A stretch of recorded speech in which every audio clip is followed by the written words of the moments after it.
Wonder Woman is a character with politics and social commentary at her core, promoting feminism back in the 1930s to today, with this being ingrained in her character identity as one of the most important and significant aspects of her stories. Therefore, as he's well known for his exploration of trauma and topical social commentaries in his comics, today I'll be analysing the strengths and weaknesses of the first 6 issues of Tom King's recent Wonder Woman run. I'll be focusing on the wider narrative and some standout aspects for me like the artwork, but also some negatives, and I'll see whether or not the social commentary ultimately aids the story or lets it down. If you'd like to see a follow-up to this video, please make sure to drop a like and maybe consider subscribing. Thank you, and let's get into it. Issue 1 opens with a woman who appears Amazonian through the armour she wears, massacring a group of men in a bar after they provoked her with some wildly inappropriate behaviour. This specific mysterious Amazonian character will not be particularly relevant to these opening 6 issues, but this is setting up the wider narrative of King's Wonder Woman run, as well as also kicking off the events of the story, as what follows is mass outcry in reaction to this incident. This scene also introduces a key aspect to the story arc of these opening 6 issues: the narration, with the narration being spoken by a character called the Sovereign. As you'll come to see, this Sovereign story arc relies heavily on narration, and to be honest, I don't think it's great.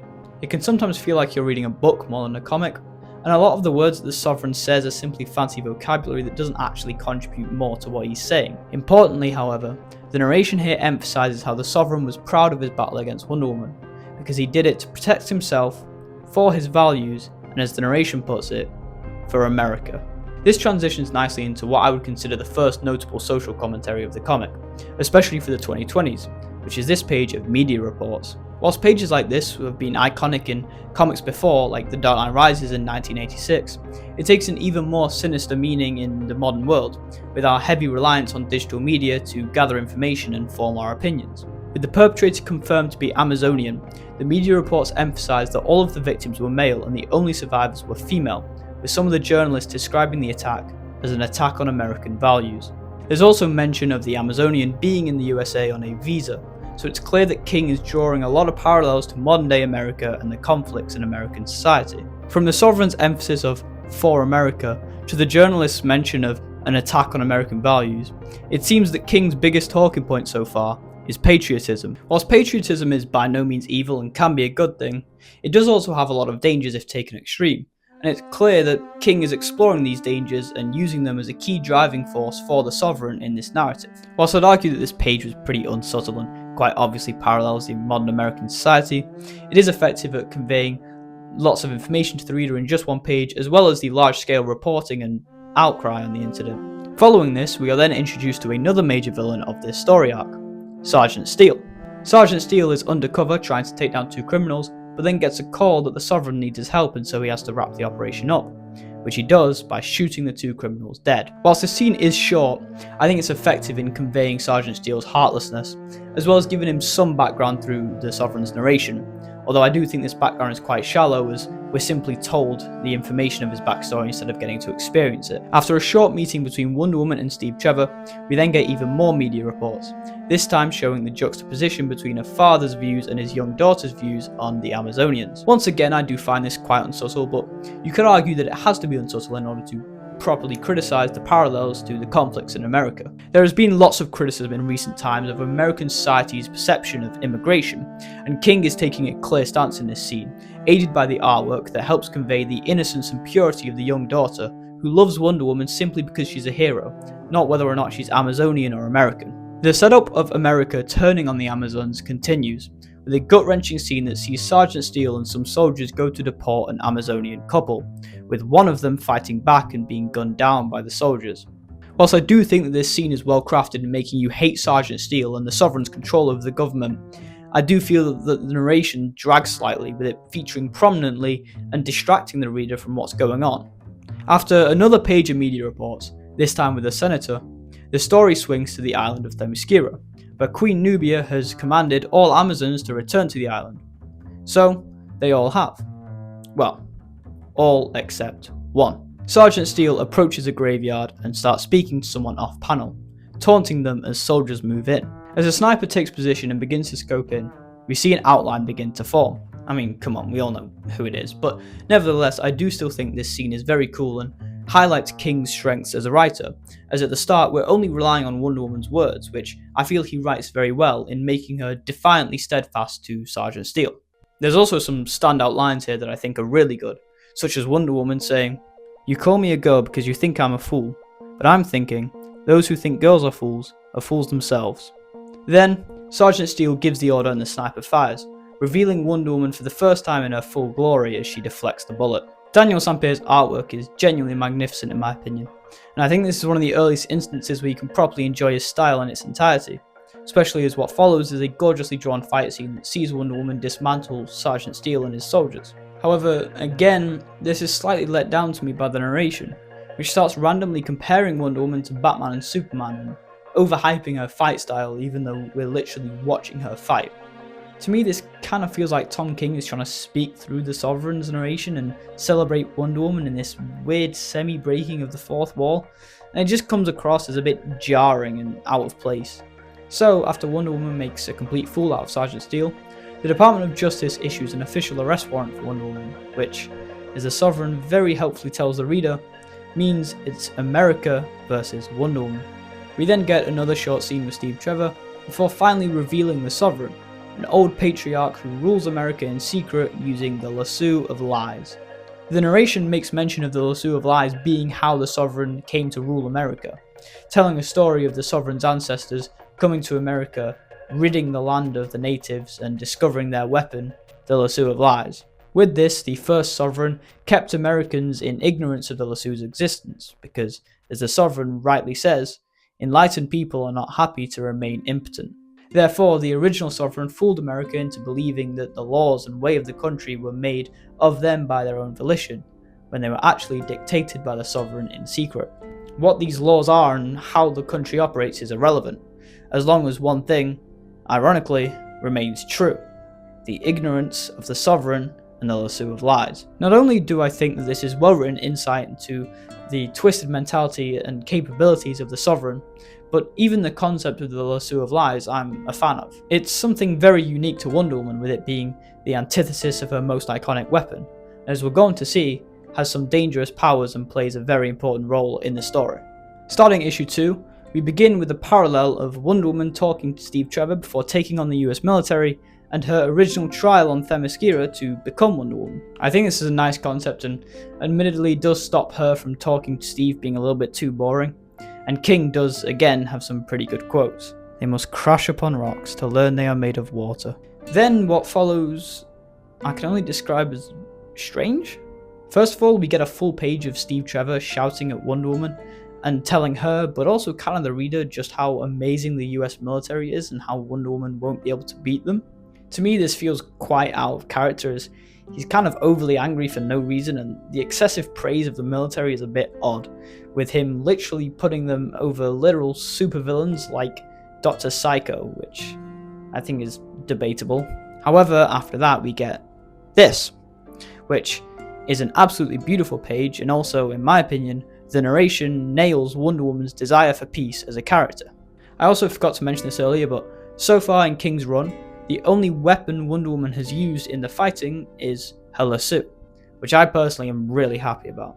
A lot of people see Wonder Woman as a warrior character because she's from ancient Greece and so should use a sword and shield, but a lot of people also aren't aware of her compassion, and so for someone who desires peace as much as Wonder Woman does, I don't think she should use a sword and shield, especially a sword, as it's so damaging, and a lasso only restrains people, which I think is a lot better for Wonder Woman as a character. So the fighting gets started and it's pretty great. Sampier's artwork is just fantastic, not just the fight actions, but also the colours and the composition are so intricately executed, and the inclusion of the fight on Themyscira at the same time simply doubles the entertainment for me. The fights both wrap up, and it's revealed that the warrior that young Diana fights is a blonde Amazonian called Emily, the same Amazonian who committed the murders at the start of the run. Now, like I mentioned earlier, this won't be relevant for the first 6 issues we're focusing on today, but I do appreciate that it's setting up the story for later in the run, as well as giving more purpose to the inclusion of the fight instead of just adding spectacle.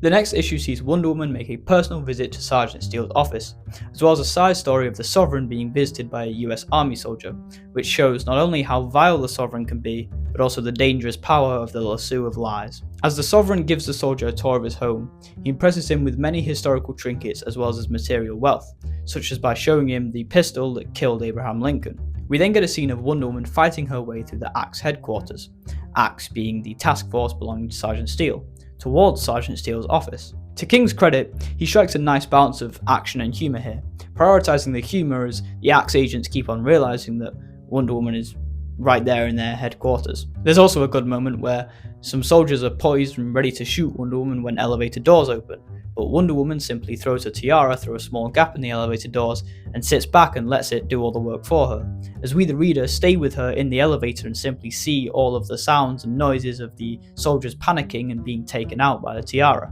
After all of the fighting that's happened in King's run so far, and we're only 3 issues in, this is a nice and charming contrast, I think. Although, one thing does kind of hold it back though. The narration. I hate to beat a dead horse here, but the reader's attention that should be on Sam Peir's shining artwork is instead diverted to the Sovereign waffling on about Shakespeare for no reason other than reiterating the theme of power, making limited remarks and not even saying anything meaningful, and it just sucks. We then cut back to the Sovereign and the soldier, with the Sovereign asking the soldier his thoughts on him and his legion losing the battle to Wonder Woman, as he was there in the previous battle. But the soldier isn't too bothered because him and his legion are aware that Wonder Woman is, well, a superhero, so they weren't really expecting to win in the first place. However, this does not seem to be the answer that the Sovereign is looking for, so he decides to show the soldier the lasso of lies. We then cut back to Wonder Woman, who's made it to Steele's office, with some really nice composition of the art that slowly reveals that the door is actually in ruins on the floor, with some dialogue off panel that eventually leads to showing Wonder Woman sat in Steele's chair, and Steele holding her at gunpoint. Returning to the Sovereign, he tells the soldier a rhetoric that Wonder Woman beating him undermined his manhood, but as they're both holding the lasso of lies, the soldier believes it, with the Sovereign telling him to go spread the word before finding a way to end the suffering, really showing just how wicked and cruel the Sovereign is. Back with Wonder Woman, Steele is ranting about how he's called in a serious amount of backup that's going to be really difficult for Wonder Woman to escape, although she doesn't seem too fazed, because she has an invisible jet! Yeah! Quick side rant. Absolute Wonder Woman writer Kelly Thompson recently said that she's not a fan of the invisible jet and so it won't be making an appearance in Absolute Wonder Woman. And I see many people saying that Wonder Woman doesn't need it because she can fly anyway. No. I love this thing. It's so goofy and it is so unique to Wonder Woman. I mean, it's basically just like a more useless Batmobile, which just makes it even goofier and funnier to me, so I really appreciate that King not only included it in his run, but plays it dead serious. We then get this 9-panel page of even more Sovereign narration, and this is arguably one of the most stupid. Because of the need for all of the narration, Wonder Woman and Sergeant Steele literally just stand around and stare each other down whilst the narration plays out, with the Sovereign ranting about his hatred for Wonder Woman and the Amazonian way disrupting American tradition. We do get closure to the soldier that the Sovereign lied to, however, as he writes a note about how Wonder Woman beating him in the battle denied his right to exist as a man, before ending his presence in the world and therefore his suffering, just as the Sovereign had suggested, once again highlighting just how powerfully twisted the Sovereign is and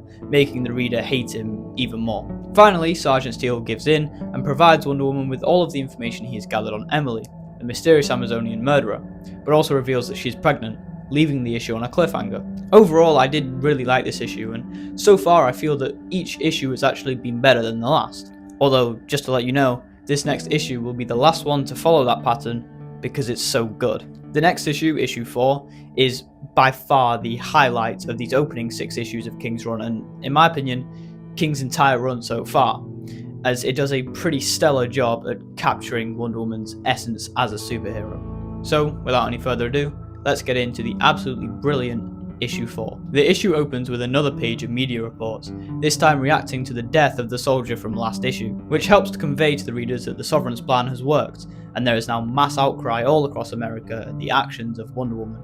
We then cut to Wonder Woman, who is in a random suburban living room, and talking to the couple whose house it is. The couple aren't the most comfortable with Wonder Woman, because they're aware that she's probably the most wanted criminal in all of America at the moment, but tolerate her for the sake of someone called Jack, who is revealed to be their unfortunately terminally ill son, who is also a big fan of Wonder Woman. After a quick scene with the Sovereign inside the White House with the President, once again showing his immense power as the President submits to him, we then return to Wonder Woman and Jack, who take off in the invisible jet. The dialogue here is very sweet between the two, with Wonder Woman even agreeing to take Jack to Themyscira, despite outsiders supposedly not being allowed to step foot on it. Sergeant Steele briefly features talking to Amanda Waller, with their conversation foreshadowing the arrival of certain villains, before returning to Wonder Woman and Jack once more as they take in the views from the invisible jet. We also then get a brief scene with Steve Trevor, showing just how controversial Wonder Woman has now become, with Steve fighting his own fellow soldiers because of a disagreement and argument they had over Wonder Woman. Wonder Woman and Jack arrive at Themyscira, and Wonder Woman manages to allow Jack to stay for the day, whilst the Amazonians on the island realise they might need to begin preparing for war with America, should the worst come to be. Following this, we get a double page of Sam Pearce's fantastic artwork that shows Wonder Woman and Jack spending the day together, getting up to a lot of different activities, and it's one of the sweetest pages of the entire issue. But there's just one problem with it. Okay, I mean, I don't even need to say what I'm about to complain about here, but I'm just going to go ahead and block out the actual artwork, but leave the narration as is, so you can just really grasp how much space it takes up, whilst basically just describing what we see. Finally, after we see the President begin his speech declaring war on Wonder Woman, the issue ends on a very sweet note, as Wonder Woman makes a speech to reassure Jack that it's okay to just be yourself, and to find joy from yourself and others just like you. A very nice message for a very nice issue that, even if you read it in isolation without the context for the rest of the issues, does a really nice job at capturing the spirit of Wonder Woman as one of the kindest and most compassionate heroes. The start of issue 5 sees Wonder Woman challenging Donna Troy and 2 Wonder Girls called Cassie Sandmark and Yara Flor to individual contests, one for each person. Why this is, we'll find out later. The US military then begins rounding up some of Wonder Woman's most iconic villains, as they are now at total conflict with Wonder Woman, beginning with Giganta and Circe, who even temporarily turns Sergeant Steele into a pig. Back to the contests, Yara first challenges Wonder Woman to a bow and arrow duel, with the dialogue at the end revealing that if Wonder Woman wins all of these contests, the others will not try and join her in a fight against the US, which she presumably wants in order to protect them. Meanwhile, the next 2 recruits for Sergeant Steele are Dr. Psycho and Grail. Grail, in my opinion, is actually one of Wonder Woman's more underrated villains. I think she's got a very cool concept and a lot of potential if utilised correctly, and what little we do get of her here is pretty cool, so I appreciate her inclusion. Wonder Woman's next contest is against Cassie, which is literally just an arm wrestle, and she wins pretty easily. Sergeant Steele, meanwhile, recruits an additional 2 more villains in Silver Swan and Angleman. Angleman has typically been a bit of a joke villain for Wonder Woman, which King is now trying to reinvent as a serious threat, which you can gauge from the narration, which says that for some reason Angleman is the only villain that actually scares the Sovereign, and also knows how to complete the anti-life equation for some reason. Tom King famously did a pretty good job at reinventing Kite Man as a more serious villain for Batman, and his most recent story arc for Wonder Woman saw Mouse Man reinvented to the leader of a terrorist militia. So this is a bit of a habit of his, but here I kinda just think it's a bit unnecessary. The final contest for Wonder Woman against Donna Troy is a fighting game that's basically just injustice, with Wonder Woman playing as Superman and Donna Troy as Batman. Donna pleads her case to help Wonder Woman just like the other 2, but Wonder Woman insists that she must and is capable of facing this on her own. Initially, Donna Troy is winning, before Wonder Woman uses her understanding of Batman and Superman to turn it around and beat Donna, which means that canonically, Wonder Woman is a gamer. We then see a page of the full task force of villains that Sergeant Steele has assembled, before returning to Wonder Woman, who arrives at her apartment only to find Donna Troy and the 2 Wonder Girls ready to help her, completely disregarding the oath of the tournaments. I've seen some people dislike the inclusion of the Wonder Girls in this story, and to be honest, overall my thoughts on them are a bit mixed, but I do really like this moment as it shows how the compassion of Wonder Woman extends to those around her, as well as a complete dismissal of tradition, which starkly contrasts the ideas of the Sovereign. Also, I think this is a good time to address the dialogue motif of "no thank you," which has been present throughout the comic run so far and is reiterated again in this panel by Donna Troy.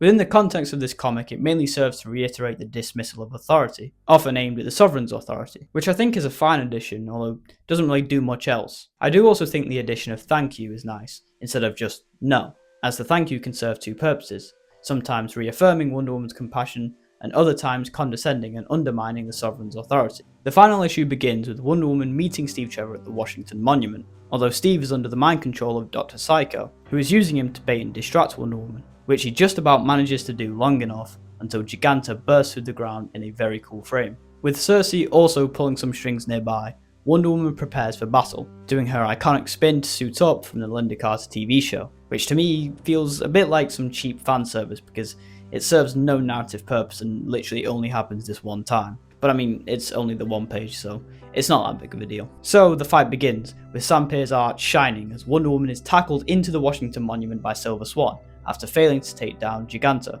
Giganta then punches both Wonder Woman and Silver Swan off of the monument, with Silver Swan intentionally being used as a liability, as the Sovereign is aware that Wonder Woman is too compassionate to let her die. This then allows Dr. Psycho to temporarily hold Wonder Woman in place as she tends to Silver Swan, allowing Giganta to drop the entire Washington Monument on Wonder Woman's head.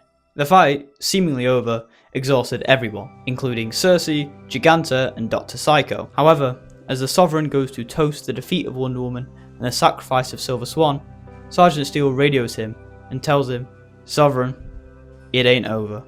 I mean, wow, what a page. In my opinion, this is one of, if not the best panels of this entire run so far. It perfectly captures Wonder Woman's resilience and refusal to let someone die unnecessarily, and the composition and the colours just also look really good in my opinion. So Wonder Woman hurls the entire Washington Monument back at Giganta, taking her down, as the Sovereign and Sergeant Steel deploy the final ace up their sleeve, Grail. The fight here between Wonder Woman and Grail is genuinely one of my favourites in a single issue of Wonder Woman, maybe even up there with the likes of Gail Simone's The Circle. So, let's see why. First of all, we are treated to, by my count, 28 panels that show the two fighting, as King really wants to convey the grandeur of the fight.